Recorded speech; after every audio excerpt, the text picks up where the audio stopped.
یہ کہانی ہے ایک ایسے شہر کی جہاں رات کی خاموشی میں چپکے چپکے خوف کی ایک لہر دوڑتی تھی۔ یہ شہر ہمیشہ سے اپنے سکون کے لیے مشہور تھا، مگر ایک دن ایک ایسا واقعہ پیش آیا کہ اس کی پوری زندگی تبدیل ہو گئی۔ یہ واقعہ ایک نوجوان لڑکی سارہ کا قتل تھا۔ سارہ ایک خوبصورت، ذہین اور خوش مزاج لڑکی تھی۔ اس کی عمر صرف 21 سال تھی اور وہ اپنی تعلیم مکمل کرنے کے لیے محنت کر رہی تھی۔ وہ اپنے خوابوں کی تعبیر کے قریب تھی، لیکن ایک رات سب کچھ بدل گیا۔ سارہ ایک شام اپنے دوستوں کے ساتھ باہر گئی۔ وہ بہت خوش تھی اور اپنی زندگی کے بارے میں باتیں کر رہی تھی، مگر جب وہ اپنے گھر واپس آ رہی تھی تو ایک سایہ اس کے پیچھے آ گیا۔ اس سائے کی آنکھوں میں ایک عجیب سی چمک تھی جو سارہ کے دل کی دھڑکنوں کو تیز کر رہی تھی۔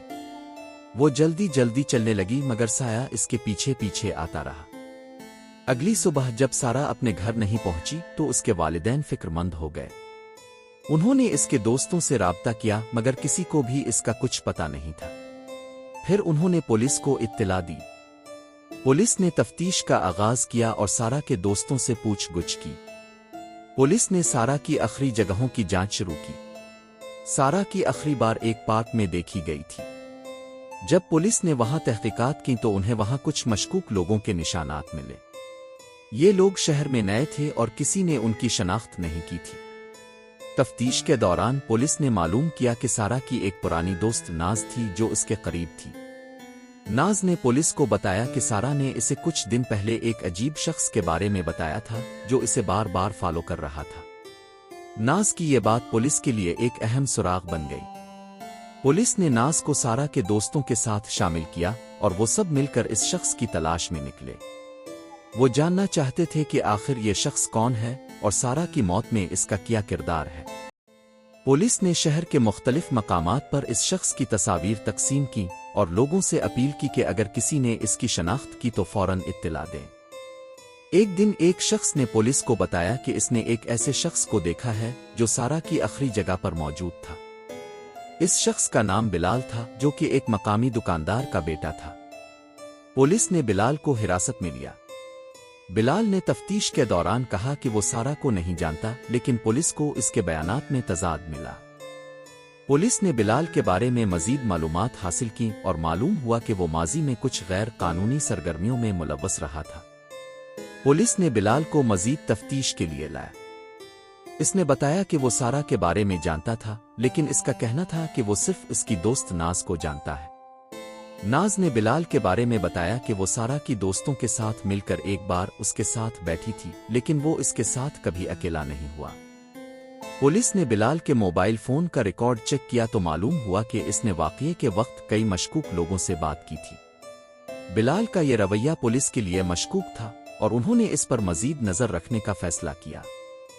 تفتیش کے دوران ایک اور سراغ ملا جب ایک مقامی خاتون نے پولیس کو بتایا کہ اس نے ایک رات ایک خوفناک چیخ سنی تھی اور اس کے بعد ایک شخص کو بھاگتے ہوئے دیکھا تھا۔ خاتون کی یہ گواہی بھی بلال کے خلاف ایک اور دلیل بن گئی۔ پولیس نے اس کے دوستوں اور گواہوں کی مدد سے شہر کے مختلف علاقوں میں چھاپے مارے، مگر انہیں کوئی خاص چیز نہیں ملی۔ سارہ کی موت نے پورے شہر کو ہلا کر رکھ دیا اور لوگ خوفزدہ ہو گئے کہ ایک قاتل آزاد گھوم رہا ہے۔ ایک دن پولیس کو ایک اور سراغ ملا۔ انہیں معلوم ہوا کہ بلال کی دوستوں میں سے ایک نے سارہ کے ساتھ ایک جھگڑا دیکھا تھا۔ اس لڑکی نے بتایا کہ سارہ نے بلال کو منع کیا تھا کہ وہ اس کے قریب نہ آئے، مگر بلال نے سنا نہیں۔ پولیس نے بلال کے گھر پر چھاپا مارا، جہاں انہیں کچھ ثبوت ملے۔ وہاں سارہ کی کچھ چیزیں ملیں، جیسے اس کا فون اور کچھ کپڑے۔ بلال نے ان چیزوں کے بارے میں کہہ دیا کہ یہ اس کی نہیں ہے، مگر اس کی باتوں میں کوئی صداقت نہیں تھی۔ پولیس نے بلال کو ایک بار پھر حراست میں لیا اور اس سے سختی سے پوچھ گچھ کی۔ اس بار بلال نے اقرار کیا کہ وہ سارہ کے ساتھ جھگڑا کرنے کے بعد اسے دھمکی دی تھی، مگر اس نے انکار کر دیا کہ اس نے اسے مارا۔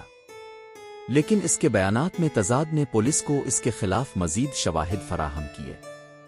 بالآخر بلال کو سارہ کے قتل کے الزام میں گرفتار کر لیا گیا۔ اس کی گرفتاری نے پورے شہر میں ایک نئی امید پیدا کی۔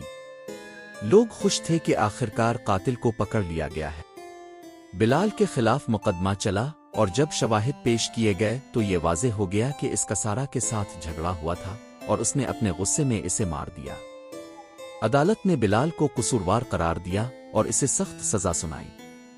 سارہ کا قتل شہر کے لوگوں کے دلوں میں ایک خوفناک یادگار بن گیا، مگر اس واقعے نے لوگوں کو یہ سکھایا کہ وہ اپنے آس پاس کی چیزوں پر نظر رکھیں۔ سارہ کی یاد میں شہر میں ایک یادگار بنائی گئی جس میں اس کی تصویر کے ساتھ ایک پیغام لکھا گیا: خوف کی قوت کو شکست دو، سچائی کو ہمیشہ تلاش کرو۔ یہ کہانی ہمیں یہ سکھاتی ہے کہ زندگی میں خوفناک لمحے بھی آتے ہیں، مگر ہمیں ہمیشہ سچائی کی تلاش میں رہنا چاہیے۔ سارہ کی کہانی نے لوگوں کو یہ سمجھایا کہ کبھی کبھی اپنی حفاظت کرنا بھی ضروری ہوتا ہے۔ یہ کہانی صرف ایک قتل کی نہیں بلکہ ایک ایسے وقت کی ہے جب ایک شہر کی زندگی بدل گئی۔ لوگوں نے یہ جانا کہ کبھی کبھار زندگی کی خوبصورتی میں بھی اندھیرا چھپ سکتا ہے اور ہمیں ہمیشہ چپ نہ رہنا چاہیے۔ اس کہانی نے ہمیں یہ سبق دیا کہ ہم اپنے آس پاس کی دنیا کی خبر رکھیں اور جب تک ممکن ہو سچائی کے ساتھ چلیں۔ اس طرح نہ صرف ہم اپنی زندگی کو محفوظ بنا سکتے ہیں بلکہ دوسروں کی زندگیوں میں بھی روشنی بھرنے کا باعث بن سکتے ہیں۔